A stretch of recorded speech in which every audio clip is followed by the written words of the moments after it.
Se prepara, pois eu vou entrar a fundo na morte dos pais de Suzanne von Richthofen. Muita confusão, olha aí, olha a confusão. Quando foi que Suzanne começou a usar drogas? Como foi que ela perdeu a virgindade? Quem teve a ideia de matar Manfred e Marisia Richthofen? Foi Suzanne ou foi o namorado Daniel Cravinhos? O delegado que atendeu o caso contou o que viu ao entrar no quarto do casal Richthofen. Nós vimos dois corpos do casal sobre a cama, né? Ele tinha sobre o rosto uma toalha aparentemente úmida e ela um saco plástico envolta no pescoço. A morte do casal que estava dormindo foi brutal. Eles não tiveram tempo de reagir sequer. As pancadas nas cabeças foram certeiras. Depois que o crime foi desvendado, Suzanne colocou a culpa no namorado Daniel Cravinhos. Ele sempre me dava muita droga. Ele sempre me mandava eu usar muita droga e eu cada vez era mais e mais droga e ele me dava mais droga. E isso foi acabando comigo, Ele falava, se você me ama, usa, se você me ama, usa. E tem mais, hein? Eu vou revelar detalhes impressionantes que você não sabe e que aconteceram no dia do enterro dos pais de Suzanne. Eu estava lá e presenciei tudo. Meu nome é Jorge Lordello e eu vou te colocar na cena do crime de morte de um casal em uma mansão que chocou o Brasil e choca até os dias de hoje. Hebe Camargo fez desabafo logo após a polícia provar a participação de Suzanne na morte dos próprios pais. Suzanne, você vai mofar na cadeia. A apresentadora errou, pois Suzanne não mofou na cadeia. Ela cumpriu sua pena numa boa, saiu da prisão, conseguiu casar com um médico e já tem filho pequeno. Mas Hebe Camargo disse ainda mais para Suzanne. Isso será só o começo, porque o pior virá quando você estiver ardendo no quinto dos infernos. Manfred Albert von Richthofen e Marisia se conheceram na década de 70, quando ela cursava medicina e ele fazia engenharia na Universidade de São Paulo, na USP. Depois do casamento, eles foram estudar na Alemanha para fazerem pós-graduação. Na volta, quando eles voltaram para o Brasil, ele começou a trabalhar para empresas privadas até chegar à empresa Dersa, que é a estatal que cuida aqui em São Paulo das estradas. Ele trabalhava na Dersa desde novembro de 1998 e se tornou diretor de engenharia da empresa em junho de 2002. Bom, quando o casal voltou da Alemanha, a Marisia, mãe da Suzanne e do Andreas, abriu um consultório de psiquiatria. A filha Suzanne nasceu em 3 de novembro de 1983. 4 anos depois, veio o caçula da família, o Andreas. Bom, a família Richthofen morava em uma casa grande, avaliada em 2000, mais ou menos pelo valor de R$400 mil. A psicóloga Luciane Mazolenes, vizinha do casal, a quem Suzanne chamava de tia, disse o seguinte, eu guardei na época, eu vou contar para vocês, abre aspas. Era a família Doriana, a família feliz. O pai de Suzanne, Manfred Richthofen, não era uma pessoa expansiva, mas ele tinha muito bom humor e prezava pela educação dos 2 filhos. Os irmãos Suzanne e Andreas eram muito próximos um do outro, isso é fato. E de acordo com os relatos, os 2 sempre foram unidos, cúmplices e confidentes. Andreas estudou com a irmã no colégio Humboldt até o fim, mais ou menos, de 2001, quando passou a estudar, eles foram estudar no colégio Vértice, por decisão dos seus pais, já que Suzanne não havia sido aprovada em um vestibular da USP. Naquela época, o Colégio Vértice era o número 1 em aprovação no vestibular da USP, ou seja, nessa fase da vida, Suzanne tinha somente a missão de estudar bastante por 1 ano e tentar passar no vestibular na USP, pois os pais dela cursaram essa universidade e queriam que ela fosse para a USP. Agora que você sabe mais sobre a família Richthofen, é importante você saber também um pouco sobre a família Cravinhos. Os Cravinhos eram considerados a família do barulho pela vizinhança, pois eles consertavam carros e motos e testavam aeromodelos na vila onde eles moravam. Casados há 42 anos e há 30 vivendo na mesma vila, Nádia e o seu Astrogildo moravam com os filhos Daniel Cravinhos, Christian Cravinhos e tinha também um terceiro filho que pouco apareceu, que é o Marco Cravinhos, que na época ele já era casado, era o mais velho, e ele não teve nenhum envolvimento na morte dos pais de Suzane. Christian, o do meio, era apontado como o garoto problemático da família. Ele discutia com os moradores e passava o dia mexendo em motos, não queria saber de estudar. Ele adorava esportes radicais, pulou de paraquedas e fazia motocross. Já o Daniel, o caçula, era considerado simpático e muito educado.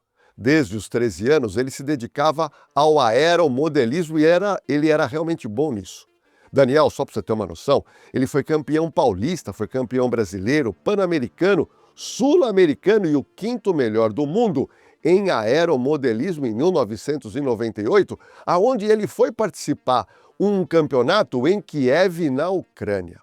Colegas do aeródromo dizem que ele era muito habilidoso para construir e pintar os aviões. Daniel Cravinhos chegou a cursar 6 meses da Faculdade de Direito na Unip, mas ele acabou largando o curso porque ele não gostou da área.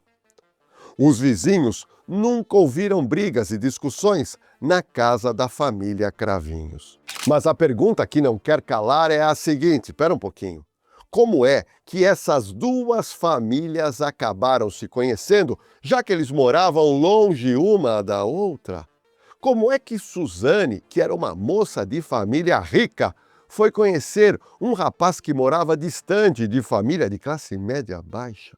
Olha, você vai saber agora como o prenúncio de uma tragédia começou, presta atenção. Na tarde de um domingo de agosto de 1999, Manfred, Marísia, Suzane e Andreas, a família feliz, onde é que eles foram? Eles foram passear, sabe aonde? No Parque do Ibirapuera. A família acabou conhecendo Daniel Cravinhos, que era competidor de aeromodelismo e frequentava lá o Parque do Ibirapuera, onde ele dava aula de aeromodelismo. Bom, o filho Andreas Richthofen, ele se interessou pela prática recreativa do aeromodelismo e pediu para os pais que ele queria fazer um curso. E aí, pessoal, Daniel Cravinhos foi contratado e começou a dar aulas de aeromodelismo para o Andreas, que mais ou menos tinha 14 anos. E aí, em pouco tempo, os dois ficaram muito próximos. Daniel levava o Andreas, o garoto, para andar de bicicleta também e para disputar corridas de autorama, além de mostrar toda a cultura do aeromodelismo, e o garoto gostava disso. Em pouco tempo, eles se tornaram muito amigos. Segundo conhecidos, Andreas ainda teria ajudado a irmã a se aproximar do Daniel. Uma amiga de infância de Suzane, em depoimento à polícia na época, disse, abre aspas, Suzane achou Daniel bonitinho e mandou um bilhete por Andreas. Gente, esse simples bilhetinho foi o começo de tudo. Através dessa demonstração de interesse, Daniel Cravinhos começou a ter relacionamento afetivo com Suzane Richthofen. Naquela oportunidade, o casal Manfred e Marisa, eles não se importaram com o namoro da filha, pois acreditavam que era uma coisa simples, uma coisa passageira. Ledo engano. Na verdade, ali estava começando uma união mortal que mudou a vida drasticamente das duas famílias. O que os pais não perceberam é que o namoro de Suzane e Daniel foi ficando muito intenso. Os relatos afirmam que Andreas ouvia os segredos da irmã e ele acabava participando da vida dela com o namorado. Ou seja, eles todos ficaram muito próximos. Olha, é importante que você entenda uma coisa. Suzane e Andreas tinham uma educação muito rígida, que era da cultura alemã do pai. Já Daniel e o seu irmão Christian tinham uma educação completamente diferente. Eles tinham muita liberdade, que na verdade Suzane e Andreas nunca tiveram liberdade. Por isso, é claro que Suzane e o seu irmão estavam descobrindo um outro jeito de viver, com base em aventuras, onde eles poderiam fazer alguma coisa sem contar aos seus pais. E isso é emocionante para o jovem, esse tipo de segredo. E naquele momento, a verdade é que Suzane e Andreas tiveram aflorado uma dose de rebeldia e liberdade que jamais eles haviam experimentado.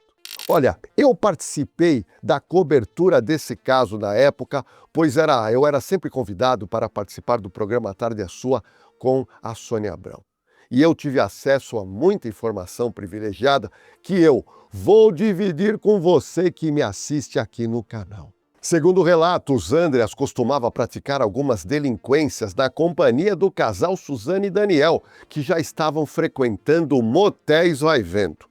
É importante salientar para você que Suzane teve em Daniel seu primeiro namorado e com ele, rapidamente, ela perdeu a virgindade. Andreas contou a amigos próximos que ele entrava no porta-mala do carro do Daniel para ir com eles ao motel, e eu vou te explicar o porquê. Daniel Cravinhos, isso é fato, gente, introduziu a namorada, introduziu a Suzane e também o irmão dela, o Andreas, no uso de maconha. E aí, os três, o trio, muitas vezes foram para um quarto de motel com a finalidade única e exclusiva, sabe o quê? De usar esse entorpecente. Andreas tinha uma admiração por Daniel e passou a vê-lo como um irmão mais velho pela proximidade que eles passaram a ter.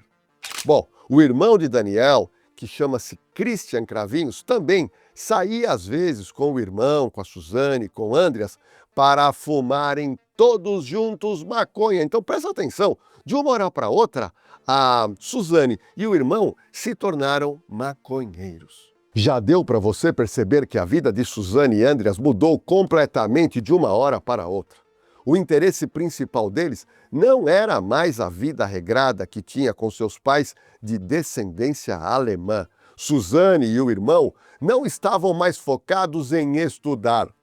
Eles tinham descoberto uma vida mais emocionante e desafiadora. Para ganhar dinheiro, só para você ter uma noção, Daniel Cravinhos ele fazia de 1 a 2 aviões por mês de aeromodelismo e ele vendia na época, ele juntava mais ou menos R$ 1.400, que na época era um bom dinheiro. E ele também fazia manutenção e vendia peças para aficionados por aeromodelismo. Então, o Daniel Cravinhos sempre teve o dinheiro para toda essa curtição. Suzane pedia dinheiro para o pai além da mesada, ela acabava pedindo mais dinheiro. Por quê? Porque ela queria presentear o Daniel Cravinhos com roupas e presentes. Deixa eu trazer mais uma informação ainda sobre o casal de namorados, pois isso é fundamental para você que está me assistindo formar depois o quebra-cabeça da morte dos pais de Suzane Richthofen. Suzane perdeu a virgindade aos 16 anos e aí, como eu já disse, ela passou a fumar constantemente maconha com o namorado. O casal também às vezes fazia uso de êxtase. Bom, o namoro deles engrenou demais a partir do ano novo de 2000 e cada vez eles estavam mais juntos, unidos e próximos. Depois disso, era difícil encontrar Suzane sem o namorado Daniel. Olha, a minha equipe de produção levantou o primeiro grande problema que deixou os pais de Suzane irritados e preocupados com o namoro. Para ficar com o namorado, Suzane deixou de ir à festa após a colação de grau que ela teve no colégio. Olha, deu para você perceber que o namoro era realmente muito firme. Só para você ter uma noção, uma colega da turma de Suzane, da Faculdade de Direito que ela começou a cursar na PUC, e chama-se Beatriz Chagas, ela disse, abre aspas, parecia que a vida de um era em função do outro. ela só passeava, saía à noite ou viajava com ele. Companheiros de aeromodelismo também diziam que Daniel Cravinhos havia mudado muito. O amigo Enio Tosta comentou na época o seguinte, abre aspas, às vezes ele abria mão dos treinos para ir buscá-la. Já em relação a Christian Cravinhos, descobrimos que além de maconha, ele também usava cocaína e por isso os pais dele internaram o Christian Cravinhos numa clínica de recuperação. Mas, na verdade, não resolveu nada, pois ele continuou a usar essas drogas constantemente. Mas vai vendo, na metade do ano de 2001 para frente, os pais de Suzane caiu a ficha. Perceberam que a sua filha havia mudado muito e o filho Andreas também. E eles passaram a entender que o namoro da filha estava sendo prejudicial para os seus filhos. E aí, é claro, o casal começou a tentar fazer com que Suzana terminasse o relacionamento. A coisa piorou quando os pais de Suzane descobriram que ela estava usando drogas por influência do namorado. Mas agora eu pergunto para você que está concentrado nessa história. Você acha que Suzane iria largar o namoro só por causa da vontade dos seus pais, gente? Claro que não. A verdade é que o casal estava vivendo o auge de uma grande paixão. Tinha droga envolvida nessa relação, tinha aventura, tinha muito sexo. Portanto, foi criado um grande dilema, pois Manfred e Marísia não queriam mais aquele relacionamento pernicioso, mas Suzane queria, e queria muito continuar, com Daniel Cravinhos. O impasse estava formado. Bem, Suzane começou a sentir a pressão dos seus pais contra Daniel e aí passou a se encontrar com o namorado às escondidas. Suzane era esperta e manipuladora, e assim ela percebeu que era melhor dizer aos pais que tinha terminado o namoro para evitar ser vigiada e não ter o seu dinheirinho, a sua mesada cortada. Gente, ela enganava direitinho seus pais. Ela passou a dizer que ela ia na casa de amigas da faculdade estudar, mas, na verdade, ia se encontrar com o seu amor às escondidas, que acaba sendo até mais gostoso e emocionante quando se trata de jovens. Por vários meses, Suzane fez seus pais acreditarem que ela estava longe do namorado e que não queria mais ter nada com o Daniel. Mas todos sabemos que mentira, gente, tem perna curta. Em uma noite de abril de 2002, a estratégia de mentiras de Suzane deu errado, ela cometeu um erro. A mãe Marísia telefonou para a melhor amiga dela e descobriu que a filha não havia ido dormido lá não. E aí, pela manhã, quando Suzane voltou para casa, ela tinha passado a noite usando droga e fazendo sexo com o namorado. Quando ela voltou, é claro que a sua mãe exigiu explicações. E aí Suzane não teve escapatória, teve que dizer a verdade. Ela tinha passado a noite em um motel usando drogas com Daniel. E foi nesse momento que os pais dela proibiram qualquer contato com o namorado Daniel Cravinhos. E aí o problema se agravou e muito.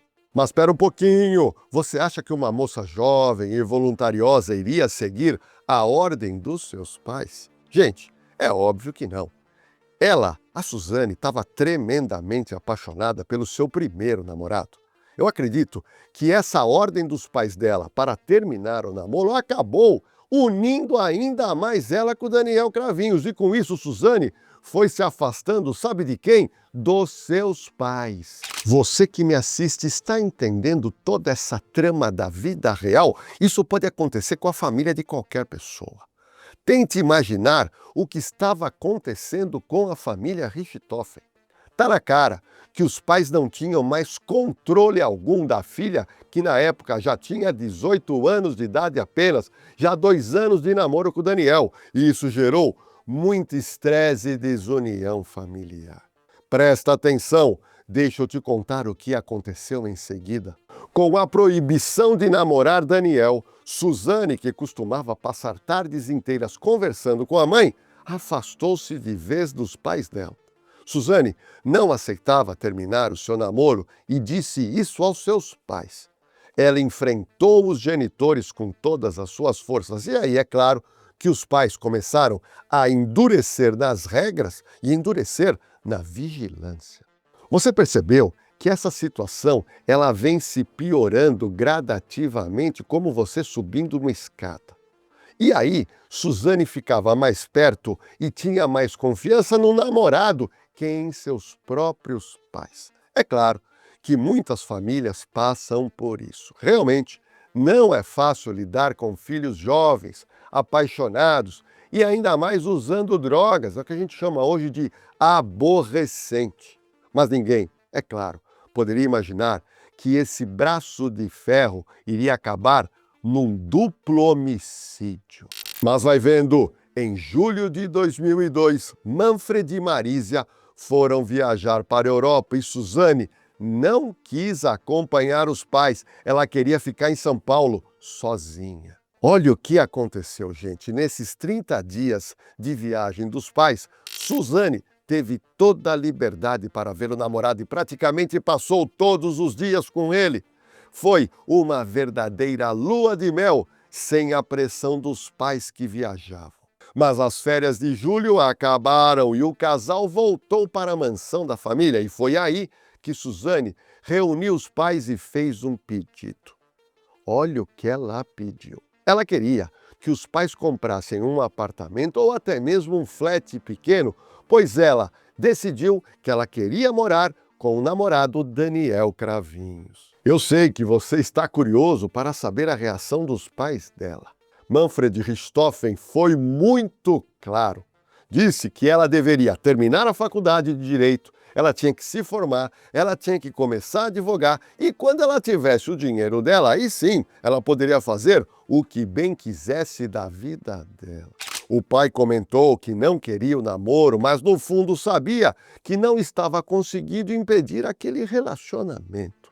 O que eu apurei na época é que essa negativa de comprar um apartamento para ela morar com Daniel deixou Suzane tremendamente furiosa. E a partir desse ponto, a relação entre ela e os pais, aí sim, degringolou de vez. Volto a repetir, quanto mais o casal brigava com a filha, mais ela se apegava a Daniel e vice-versa. Mas tem um fato que pouca gente comenta e você vai ter acesso a tudo. No início de setembro de 2002, vai vendo, a polícia militar foi acionada para ir na mansão dos Richthofen, que fica lá no bairro do Campo Belo. Os policiais chegaram lá às 2h da manhã e encontraram Manfred no portão, vestindo bermuda, camisa, chinelo. Manfred Richthofen estava transtornado e batia a boca, sabe com quem? Com Daniel Cravinhos, que na época tinha 21 anos. Suzane, que já tinha 19, dava razão para quem? Para o namorado. Gente, os ânimos estavam quentes, chegou a polícia, deu uma esfriada. Mas pai e o namorado saíram da discussão remoendo pequenas ameaças. Manfred teria dito a um dos policiais, abre aspas, qualquer dia desses ainda quebro esse moleque. Daniel teria dito aos policiais que Manfred ameaçava bater na filha se ela continuasse a namorar com ele. A minha equipe de produção descobriu também que entre final de julho e setembro de 2002 ocorreram 3 discussões entre o Daniel e o pai da namorada, o seu Manfred. Suzane se tornara uma filha arredia. Ela continuava o namoro com Daniel e às vezes tentava levá-lo para sua casa, mas o seu pai impedia. E assim, é claro, começava o bate-boca entre eles e às vezes a polícia militar foi acionada, como eu te contei. Olha o que eles aprontaram. Em posse de uma arma de fogo, Daniel Cravinhos fez um disparo dentro de um dos quartos da mansão Richthofen. Eu sei que você está me perguntando, Lordelo, por que ele resolveu fazer isso? Bem, a polícia descobriu depois que eles resolveram fazer o que a gente costuma chamar de teste do barulho. Com o som do disparo feito por uma arma de fogo, Sabe o que aconteceu? A Suzane, que ficou do lado de fora, ela percebeu que dava para ouvir o som e também chamou a atenção dos vizinhos. E aí, eles resolveram abortar um plano de matar Manfred e Marísia utilizando arma de fogo. Nessa época, o irmão de Daniel Cravinhos, o Christian Cravinhos, que morava aonde? Ele morava na casa dos avós. Ele foi convidado por Daniel a participar do crime. Ele foi convidado para participar do duplo assassinato. Mas de início, o Christian Cravinhos falou: não, eu não quero me meter nisso. Mas depois, com a promessa que ele ganharia um bom dinheiro, ele acabou aceitando participar por ganância. Na verdade, a ganância dele, porque ele era uma pessoa vidrada em uma motocicleta e nunca teve condição de ter uma motocicleta cara. E aí, a ganância por ter uma moto esportiva, ele acabou aceitando em participar da morte dos pais de Suzane. Gente, tudo foi milimetricamente organizado para a matança numa quarta-feira, no dia 30 de outubro de 2002, guarde bem essa data. O duplo assassinato iria ocorrer no período noturno, quando o casal estivesse dormindo no recanto da sua cama. Mas o grupo tinha que arrumar um jeito de tirar Andreas, que tinha 15 anos, daquela mansão, pois eles não queriam que ele testemunhasse as mortes dos próprios pais. E isso foi feito com extrema facilidade, pois Andreas foi levado naquela noite para um cybercafé, sendo que a sua irmã alegou que ela iria para um motel com o namorado comemorar mais um ano de união entre eles. E aí Andreas acreditou que tudo aquilo era verdade e foi para o cybercafé ali brincar com computadores. Veja o que aconteceu por volta das 23 horas e 20 minutos do dia 30 de outubro de 2002. Suzane e Daniel encontraram-se com Christian perto da mansão Richthofen. Os três seguiram para a casa dos Richthofen em um Volkswagen Gol, que pertencia a Suzane. Mas olha o que Suzane fez da casa onde morava para que ninguém descobrisse o plano diabólico. Dias antes da noite do assassinato, Suzane havia meticulosamente desligado o alarme e também desligou as câmeras de vigilância da mansão, de modo que nenhuma imagem do trio chegando e saindo seria capturada. E por volta de meia-noite, eles estacionaram o Gol, o carro, dentro da mansão Richthofen. Aí nós paramos o carro na garagem. Quem dirigiu o carro? Eu dirigi o carro. Todos eles estavam vestindo luvas cirúrgicas antes de entrarem na casa, para não deixar marcas e vestígios.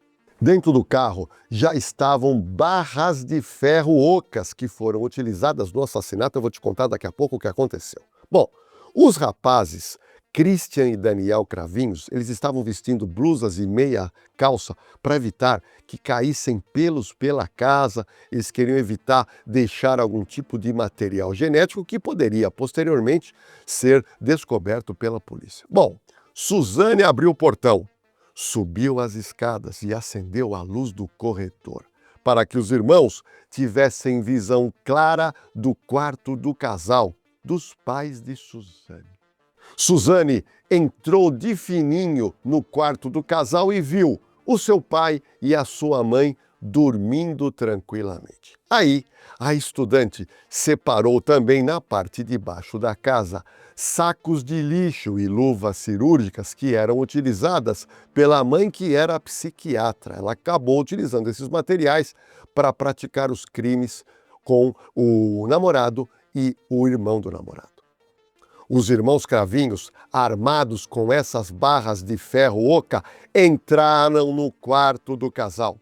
Daniel andou vagarosamente, sem fazer barulho, em direção ao engenheiro Manfred, enquanto Christian foi pelo outro lado da cama, aonde estava dormindo tranquilamente Dona Marísia. Eles foram golpeados na cabeça enquanto dormiam. Manfred faleceu na hora. Observe as imagens que conseguimos da perícia da Polícia Civil, que esteve na mansão vistoriando os cadáveres.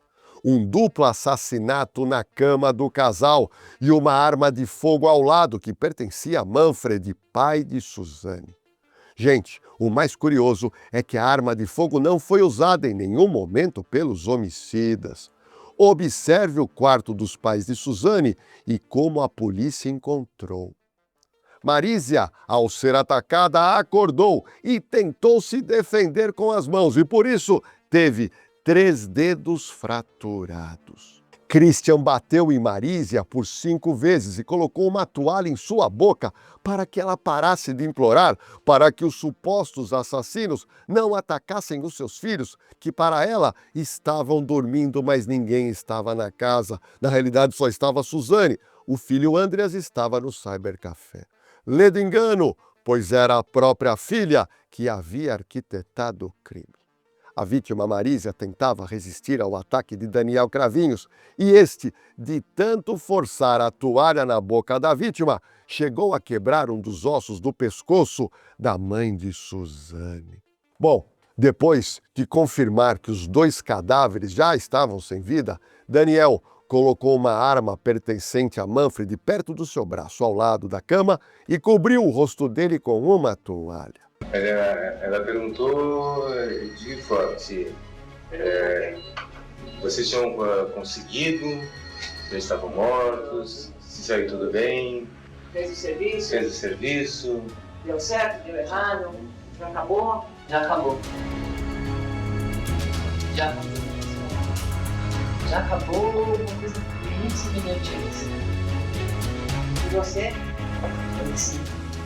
O corpo de Marísia foi envolvido em um saco plástico de lixo que havia sido deixado por Suzane na escada para que os irmãos depositassem as barras de ferro e suas roupas manchadas com o sangue dos pais. Bom, mais tarde, depois que o crime foi descoberto pela Polícia Civil, veja o que Suzane disse, abre aspas.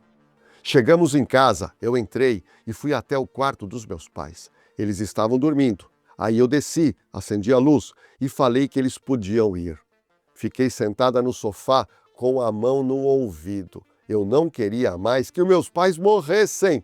Mas aí eu percebi que não tinha mais o que fazer, que já era muito tarde. Você que está me assistindo acredita nessa fala de Suzane? Durante a reconstituição do crime feita pela polícia e pela perícia, ficou claro que Suzane ficou no térreo da casa, onde aproveitou para roubar o dinheiro em espécie que os seus pais guardavam dentro de uma pasta de couro que tinha um código. Suzane abriu a maleta, pois sabia o segredo, mas Daniel depois cortou a pasta com uma faca para forjar, para simular o assalto. Dentro dessa pasta tinha, na época, R$8.000, 6.000 euros e 5.000 dólares. Eles ainda abriram um cofre do casal onde estavam joias e um revólver, localizado depois no quarto. Os acusados espalharam as joias pelo chão e deixaram o revólver intacto ao lado do corpo de Manfred. Os bastões ensanguentados foram lavados na piscina e tudo que foi usado no crime foi colocado dentro de sacos de lixo, tendo os 3, inclusive, trocado de roupa.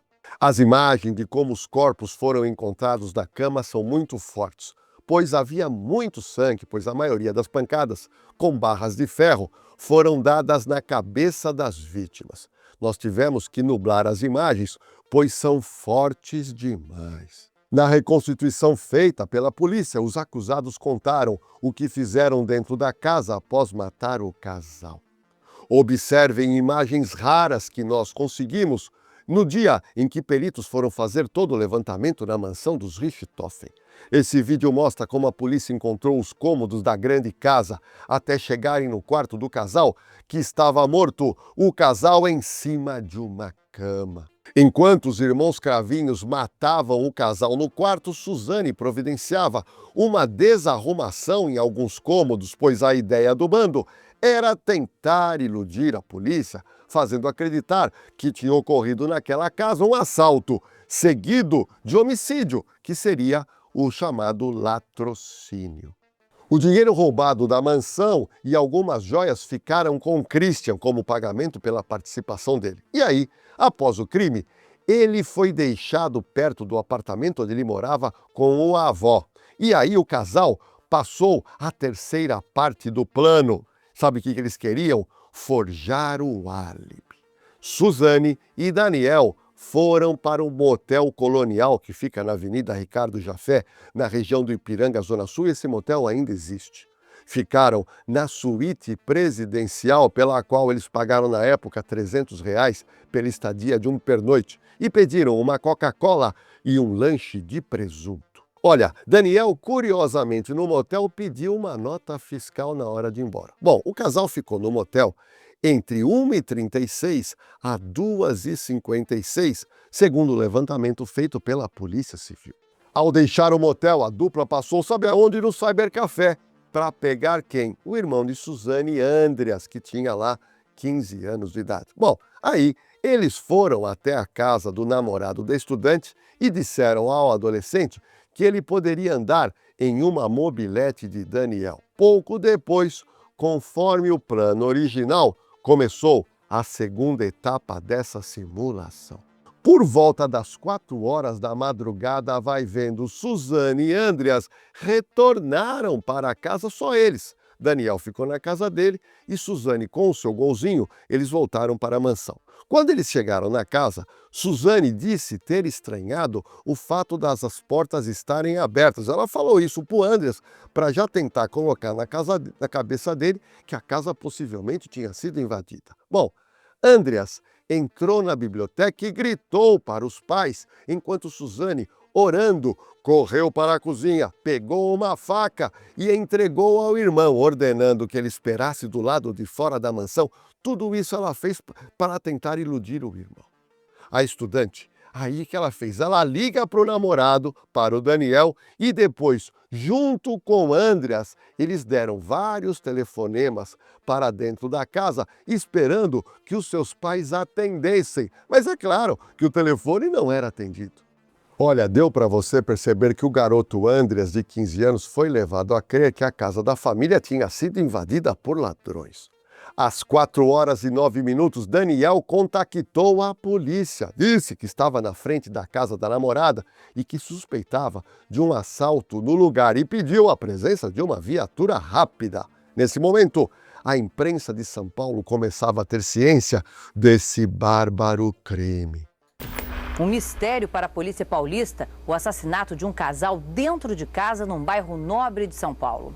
Alexandre Paulino Boto foi o primeiro policial a chegar no local. Boto e outro policial, eles entraram na residência para verificar o que tinha acontecido, sendo que Andreas, Suzane e Daniel Cravinhos ficaram na calçada da mansão, aguardando a inspeção dos militares. Os dois policiais entraram com cautela, pois não sabiam se teria ladrão armado dentro da mansão. Bom, no andar de baixo, a biblioteca estava totalmente revirada, a sala e a cozinha estavam em ordem. Uma escada levava ao andar superior. Bom, aí os PMs subiram e verificaram o que parecia ser um quarto inicialmente feminino, com um closet revirado e bichos de pelúcia jogados ao chão, que na verdade era o quarto de Suzane Richthofen. O quarto seguinte que eles vistoriaram, tipicamente era um quarto masculino, com um aeromodelo pendurado no teto, tudo bem organizado, que na verdade era o quarto de Andreas Richthofen. Agora, o próximo quarto era o caso do casal. E aí, eles viram, um homem estava morto na cama, próximo a uma arma de fogo, a um revólver calibre 38. E a hipótese inicialmente de suicídio foi logo descartada pelos experientes policiais, quando o policial Boto encontrou um corpo feminino debaixo dos lençóis, ao lado do cadáver de Manfred. Bom, os policiais ficaram preocupados com a reação dos jovens, né? E aí eles acionaram a viatura do resgate, porque, é claro, naquele momento os policiais entendiam que os filhos iriam levar um choque quando soubesse que os pais foram assassinados no próprio quarto. Nessa altura da noite, Por volta, mais ou menos, de 4h30 da madrugada, a família de Daniel já estava no local, porque Daniel Cravinhos avisou o pai dele desse pretenso assalto que a família tinha sofrido. E aí, todos ficaram lá fora esperando a guarnição voltar. Bom, o policial Boto contou primeiro o que ele viu a Daniel Cravinhos e falou: olha, os pais da sua namorada foram mortos. Aí, o PM pediu para ele contar sobre as mortes para a namorada e para o irmão dela, o Andreas. Daniel abraçou os dois, essa foi a cena. Eles abaixaram a cabeça e aí o Daniel começou a cochichar, tanto para a namorada como para Andreas. Ato contínuo, Andreas se afastou do grupo, aparentemente em estado de choque. Suzane se aproximou do policial Boto e perguntou: o que eu faço agora? O policial militar estranhou o comportamento de Suzane depois que foi revelado que os seus pais estavam mortos, pois ela queria saber quais seriam os procedimentos que a polícia iria seguir dali para frente. O que aconteceu? O policial Boto ele percebeu que não sentiu nela aquela coisa repente de saber que os pais estavam mortos, que ela estava órfã de pai e mãe de uma hora para outra. Por volta das 5 horas da manhã, já era possível ouvir o som de sirenes de várias viaturas se aproximando da mansão. O pai de Daniel, Astrogildo Cravinhos, se encarregou de falar com os repórteres de várias redes de televisão, enquanto Suzane e Andreas eram encaminhados à delegacia. O relógio marcava 6 horas da manhã e o comportamento do casal logo chamou a atenção de todos no distrito policial da área. Durante a espera para serem atendidos pelo delegado, Suzane tirava um cochilo encostada nos ombros de Daniel, acredite se quiser. Andreas ficou ali sentado, encolhido e visivelmente abalado, enquanto a irmã trocava carícias com o namorado. Entre as frases, enquanto faziam o boletim de ocorrência, eram trocados beijos e carícias entre Suzane e Daniel Cravinhos. Suzane disse ao delegado titular, Dr. Enjorras Relo de Araújo, o seguinte, abre aspas: eu gostaria que vocês matassem e torturassem esses caras que mataram meus pais. Em seguida, ela sorriu para o namorado Daniel. No enterro de Manfred e Marísia, a aliança de compromisso, presta atenção, já estava de volta ao dedo de Suzane. Veja nas imagens que conseguimos Suzane abraçando o namorado e o anel é facilmente visto em seu dedo. Gente, isso é importante, pois eles usavam anel de relacionamento, ou seja, a relação entre eles era intensa e profícua. O delegado do caso, Dr. Ricardo Guanais, reparou nessa aliança de noivado que Suzane usava no enterro dos pais e, é claro, ele buscou investigar. Analise a fisionomia de Daniel Cravinhos do enterro do casal que ele ajudou a matar e tire agora suas próprias conclusões. Observe que Andreas, irmão de Suzane, estava em verdadeiro estado de choque. A roupa escolhida por Suzane para ir ao velório do enterro dos pais, gente, não condizia com aquele momento de dor profunda.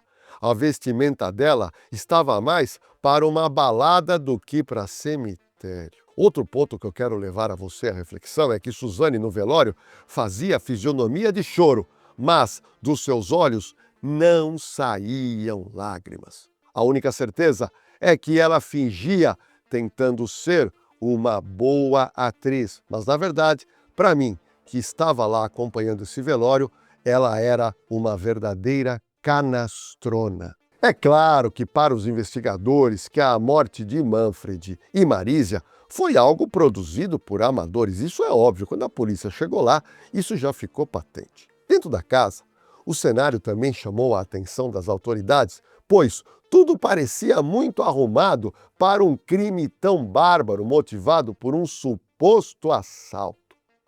A polícia rapidamente identificou inconsistências na cena do crime e no comportamento de Suzane e também do seu namorado Daniel Cravinhos. A delegada do caso usou uma técnica muito eficaz para descobrir se suspeitos estão mentindo. Juntou todo mundo E começou, um em cada sala, Daniel numa sala, Suzane numa sala, Andréas em outra sala e Christian em outra sala. E vai fazendo rodízio de policial para conversar, para ver se cai em contradição, se não cai em contradição. Logo após a morte do casal, poucos dias depois, acredite se quiser, Suzane fez um churrasco na mansão da família.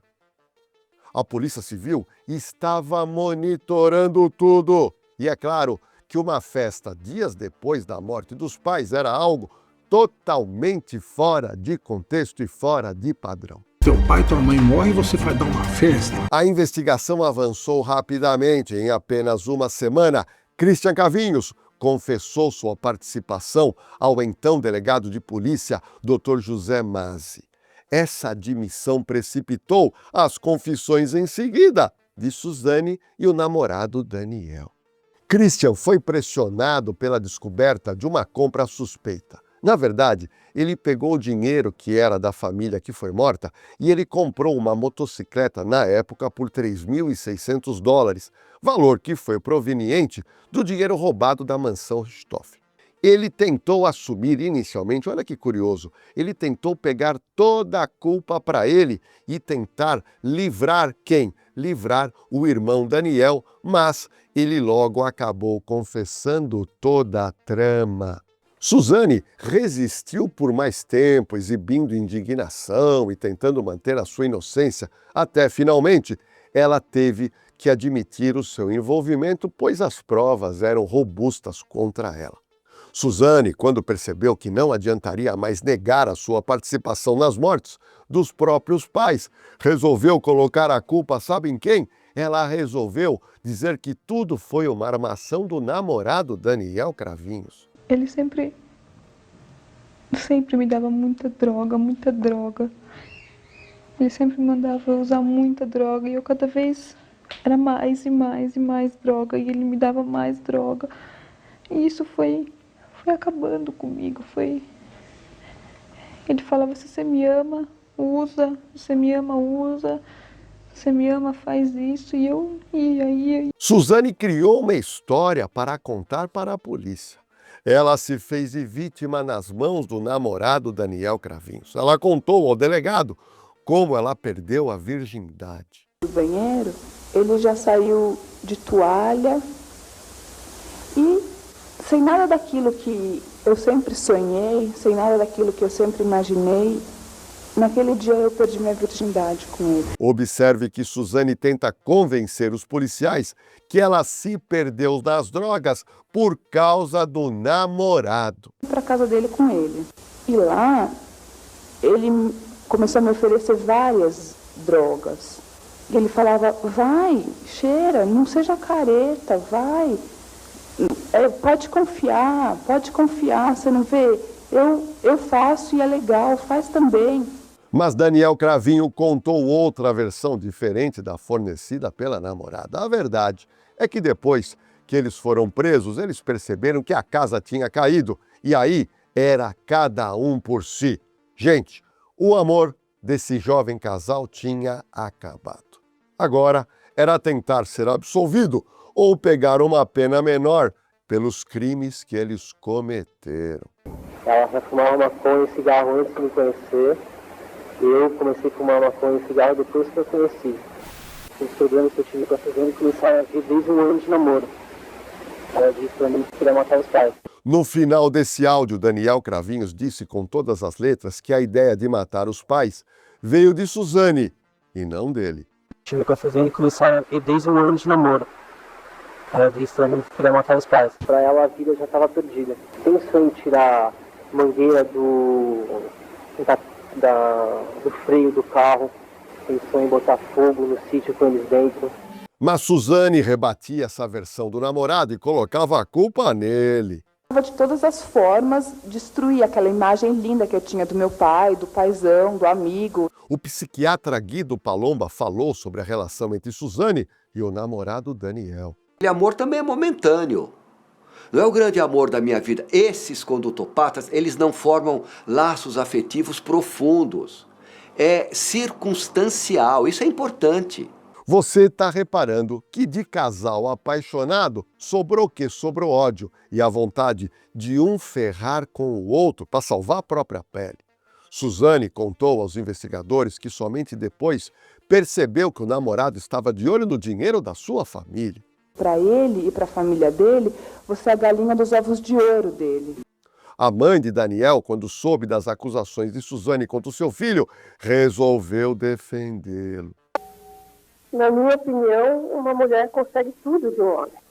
Ela pode levá-lo ao sucesso e à glória ou à desgraça total. Na minha opinião, foi o que a Suzane fez com meu filho. Manipulando, coagindo, usando os seus sentimentos, fazendo dele um instrumento durante todo o tempo em que eles conviveram. Agora, se toda essa história criminal te inspira a seguir carreira na área policial, eu preciso apresentar para você o Instituto Oliver, que é, sem dúvida, a maior escola preparatória para carreiras policiais do Brasil. Gente, são mais de 2.500 alunos que já foram aprovados em concursos para PM, Polícia Civil, Polícia Federal, GCM, PRF e muito mais em todo o Brasil. E além dos cursos para você entrar para a polícia, o Instituto Oliver também oferece cursos superiores sequenciais, tecnólogos, superiores, bacharelados, pós-graduação e também o EJA, para quem precisa, é claro, concluir os seus estudos. Então acesse o site, escaneie o QR Code aqui na tela e dê o próximo passo na sua carreira com o Instituto Oliver. A motivação do crime foi atribuída à desaprovação veementemente dos pais de Suzane ao seu relacionamento com Daniel Cravinhos. Manfred von Richthofen chegou a usar força física contra a filha e ameaçou deserdá-la, caso ela continuasse com o namoro. E esse conflito familiar escalou, até resultar no trágico desfecho. Daniel Cravinhos aceitou participar da reconstituição do crime e contou à polícia como ele e o irmão mataram o casal que dormia na cama. Segurou a toalha? Suzane Richthofen também aceitou colaborar da reconstituição e mostrou qual foi a sua participação. Bom, a minha equipe de produção conseguiu imagens feitas pelo Instituto de Criminalística de São Paulo. Devagar, tá? Aí a Suzane narra que ela sobe sozinha, vai até acende a luz do hall, confirma que os pais estão dormindo, ela retorna e dá o ok para eles. Enquanto os irmãos Cravinhos golpeavam o casal, Suzane ficou na sala da sua casa esperando o serviço ser executado. Veja o que ela disse ao perito da polícia. Você fez assim porque você estava ouvindo nada, você não queria ouvir, né? Não queria ouvir. E chega o dia do julgamento, onde os 3 réus teriam que acertar contas com a sociedade. O julgamento deles começou no dia 17 de julho de 2006. A minha equipe de produção conseguiu um trecho onde Suzane falou no interrogatório presente aos 7 jurados. Eu subi para lá em cima, eles estavam dormindo. Quando eu desci, eles estavam vindo já, na metade do caminho. Eu desci assustada, apavorada, sem saber o que estava acontecendo, confusa. E eu fiquei na biblioteca com medo de tudo. Eu não sabia o que estava acontecendo, eu não sabia de nada. Estava tudo muito estranho. Você reparou que ela tentou mais uma vez colocar a culpa nas costas do namorado e do irmão dele. Ouça o que disse uma jurada que participou do julgamento. Assim, sabe, começava a chorar sem escorrer uma lágrima e parava. Ela fazia aquele choro e parava, simplesmente parava. Do mesmo jeito que ela começava do nada, ela parava do nada também. Andreas Richthofen foi ouvido como testemunha. Ele se recusou a prestar declarações na presença dos réus. Aí os réus foram retirados da sala para que Andreas pudesse falar. O promotor de justiça perguntou como era o relacionamento dos filhos com os pais. Era bom. Aparentemente meu pai era menos severo, assim, digamos assim. Ele conversava bastante com a gente. E a sua mãe? Também. Também? Ela exigia mais disciplina, mas também conversava bastante. A mãe de Daniel e Christian Cravinhos também foi ouvida e se emocionou. Ela disse que foi Suzane que destruiu a vida dos seus filhos. Na minha opinião, uma mulher consegue tudo de um homem. Ela pode levá-lo ao sucesso e à glória, ou à desgraça total. Na minha opinião, foi o que a Suzane fez com meu filho. Manipulando, coagindo, todos os seus sentimentos, usando os seus sentimentos, fazendo dele um instrumento durante todo o tempo em que eles conviveram. Christian Cravinhos confessou o crime perante a plateia no júri. Meu irmão entrou no quarto, eu entrei atrás, ele bravo, deu a primeira. Eu já não sei saber o que fazer, também fiz. A briga entre acusação e defesa foi acirrada no tribunal do júri. Bateu! O senhor bateu! O senhor bateu! Foi dormindo que o senhor o matou. E é por isso que os jurados precisam votar. Pela ordem. Eu acho uma atitude muito covarde do doutor promotor. Não, nós estamos falando sobre a prova do processo. Nós estamos falando sobre a prova do processo. Não vou admitir a intervenção. Não vou admitir a intervenção. Mas o que eu vou te contar agora, acredito que você não sabe. 3 jurados absolveram Suzane e outros 3 foram para condená-la. Restava o último jurado votar, que seria o voto de Minerva. E o voto foi para condenar Suzane Richthofen. Ou seja, a votação foi 4-3. Suzane, por pouco, muito pouco, quase foi absolvida. Agora, você vai ouvir o que disse o advogado criminalista Dr. Mauro Otávio Nassif, que defendeu Suzane Richthofen. São 7 jurados. 3 jurados absolveram a Suzane.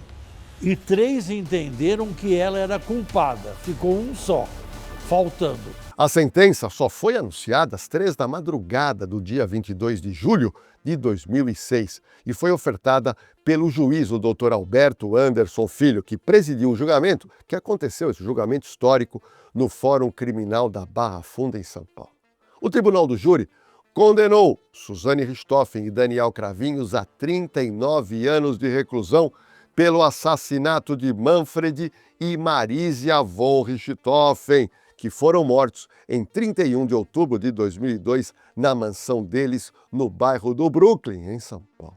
Já o réu Christian Cravinhos foi condenado a 38 anos de reclusão. Gente, todos os condenados posteriormente trocaram os sobrenomes para minimizar serem reconhecidos depois que eles cumpriram as suas penas e foram colocados os 3 em liberdade. Tenho certeza que você agora sabe muito mais detalhes sobre a trama que levou à morte dos pais de Suzane. E por isso eu quero, é claro, saber a sua opinião. Gente, quem que você acha, na sua visão, depois de você assistir esse nosso roteiro, quem que foi a pessoa que bolou esse plano diabólico para matar Manfred e Marisia? Você acha que foi Suzane ou foi o namorado Daniel Cravinhos? De quem foi a ideia? Tem outra questão que eu quero saber de você aqui nos comentários. Você acha que o uso de maconha acabou anabolizando toda essa situação? Ou você acha que não? Você acha que é uma questão de índole e caráter de cada um deles? Olha, estou aguardando agora ansioso, hein, os seus comentários. E para a gente fechar com chave de ouro, eu peço uma força para você que está gostando aqui no Na Cena do Crime. Inscreva-se já, pois ajuda bastante a nossa equipe. E aproveita o embalo, dá um like, ativa o sininho de notificação e compartilhe as nossas histórias criminais com seus amigos e parentes que curtem consumir True Crimes.